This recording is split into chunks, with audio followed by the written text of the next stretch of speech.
right, gentlemen, let's get on with it.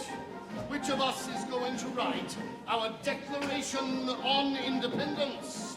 Myself, I did a little bit, not too much. I tried to, I mean, it is a historical piece, so you want to try and find some way into it. Obviously, we're trying to create real people. And that's kind of the most important thing to remember, is just creating a real person. And sometimes that involves incorporating things from the person's actual history, and sometimes it doesn't.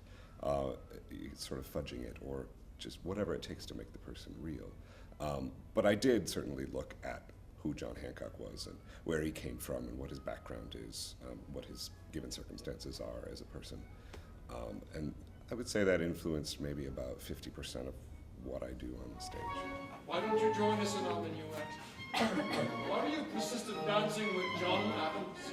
Good Lord, sir, you don't even like him. That is true. He annoys me quite a lot.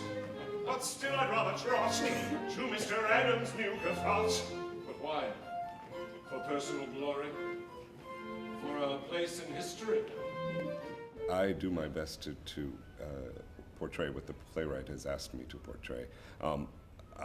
I don't feel that pressure necessarily, but you know, there is a sense that this was a real person. So, you know, I do want to get it right. Be careful, sir.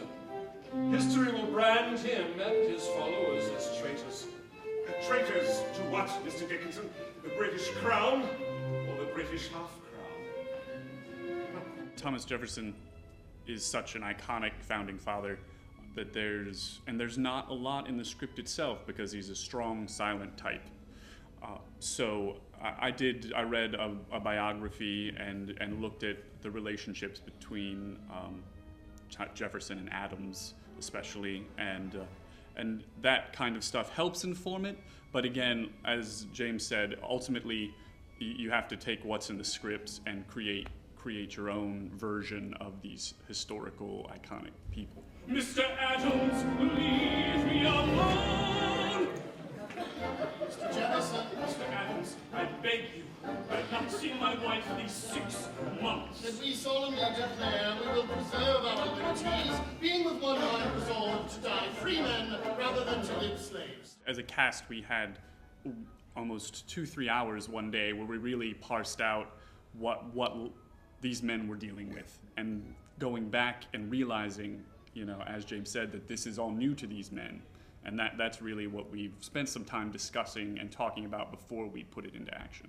Whatever happens in those 3 hours during the piece is the world that we create. And we don't know. We have to check out and ignore what happens after the play, because we as characters don't know what the history of America is. We only know what's happening in the room at that time.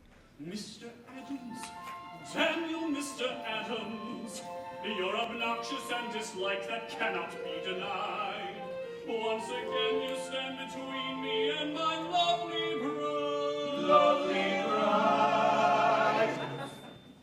Oh, Mr. Adams, you are driving me to homicide.